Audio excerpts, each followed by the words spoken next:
Kes seorang kanak-kanak lelaki yang mendakwa dia cuba diculik di Kuala Langat semalam. Polis mengesahkan perkara itu adalah palsu dan cerita berkenaan sengaja direka kanak-kanak terbabit yang bimbang dimarahi bapa kerana pulang lewat ke rumah. Menurut Ketua Jabatan Siasatan Jenayah Selangor, SAC Fazil Ahmad, kanak-kanak berusia 11 tahun itu dibawa ke IPD Kuala Langat oleh ibu bapanya setelah pulang ke rumah pada pukul 1.30 pagi dalam keadaan letih dengan seluar terkoyak. Dia kemudiannya disiasat dan mengaku hanya mengada-adakan cerita culik terbabit. Justru polis meminta orang ramai agar tidak membuat sebarang spekulasi memandangkan ia tiada unsur jenayah. Semalam kanak-kanak itu mendakwa dirinya cuba diculik sekumpulan lelaki bertopeng dan berjaya melepaskan diri setelah menggigit tangan salah seorang penjenayah.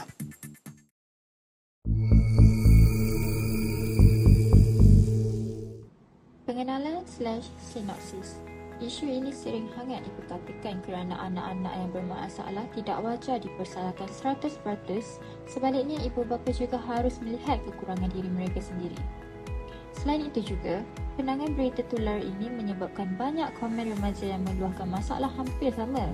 Tak kurang juga membajiri mesej fasad untuk meluahkan rasa dan meminta pendapat. Seterusnya, saya teruskan lagi dengan definisi. Kita tahu bahawa secara amnya, belia yang meninggalkan rumah mereka adalah mereka yang pergi serta-merta tanpa memberitahu ibu bapa mereka ke mana mereka pergi. Lari dari rumah dirujuk sebagai pelarian atau runaway dalam bahasa Inggeris.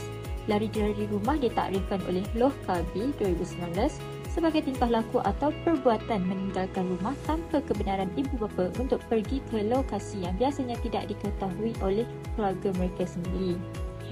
Golongan remaja adalah golongan yang paling kerap dikaitkan dengan tingkah laku melarikan diri dari rumah ini kerana majoriti daripada mereka berbuat demikian dengan matlamat untuk tidak kembali ke rumah mereka. Seterusnya ialah faktor utama.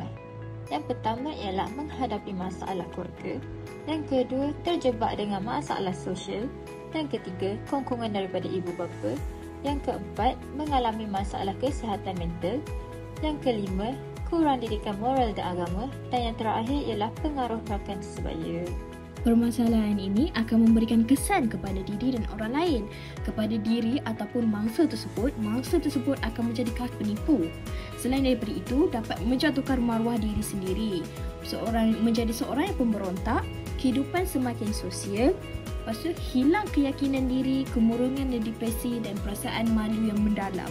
Ialah sebab daripada kongkongan ibu bapa yang terlalu strict atau terlalu kuat menyebabkan dia rasa takut untuk berterus terang. Selain daripada itu, akan memberikan kesan kepada orang lain. Sebagai contoh, susah mempercayai orang, menyusahkan orang ramai. Netizen akan berpandangan buruk kepada keluarga mangsa tersebut dan menjatuhkan air muka ibu bapa dia. Lepas tu, keluarga tidak akan harmoni, biru dan serba songsang. Antara strategi menangani masalah ini ialah yang pertama, berikan sokongan. Ramai ibu bapa percaya dengan mendidik anak dengan disiplin yang tinggi akan menyebabkan anak itu berdisiplin dan mendengar kata, tapi tidak, hanya akan membuat anak itu menjadi seorang kaki penipu. Hendaklah tidak berkeras dalam segala hal. Seterusnya, elakkan kritikan. Mengkritik perbuatan anak setiap kali melakukan kesalahan kecil akan membuatkan anak berasa malu. Harusnya memberikan kritikan yang membina dan nasihat yang baik supaya belajar daripada kesilapan. Seterusnya, tidak mengejek atau peli. Tidak kira sama ada mengejek secara sengaja atau dilakukan ketika emosi marah akan membuatkan anak berasa hati. Cuba bersikap matang dan berikan teguran secara peribadi. Seterusnya, tidak menyalahkan anak. Berlapang dada mengadili kesilapan anak-anak dan berhenti mendera emosi anak dengan meletakkan kesalahan pada mereka. Ini akan membuatkan mereka berasa rendah diri.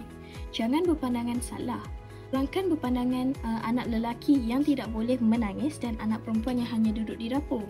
Kerana ini akan membina tanggapan mereka tidak boleh berbuat apa-apa. Terusnya juga, jangan memaksa anak mengikut apa yang disuruh. Paksaan akan merosakkan emosi anak dalam jangka masa panjang. Mereka juga berkemungkinan mempunyai cita-cita dan kehendak sendiri untuk berjaya. Pesanan kepada masyarakat dan diri, anak ibarat kain putih.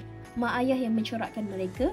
Sebelum salahkan anak, mak ayah yang lahir dulu. Kalau anak bermasalah, mesti ada sesuatu yang tak kena tanpa mereka sedari. Kegagalan ini banyak dikaitkan dengan sikap ibu bapa yang terlalu memberikan kongkongan yang melampau. remaja akan merasa terkongkong dan tidak boleh buat keputusan sendiri.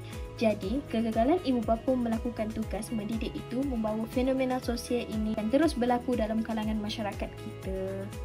Sekian pembentangan dari kami. Jika ada soalan, kami sediakan jawapan, bukan harapan. Sekian, terima kasih.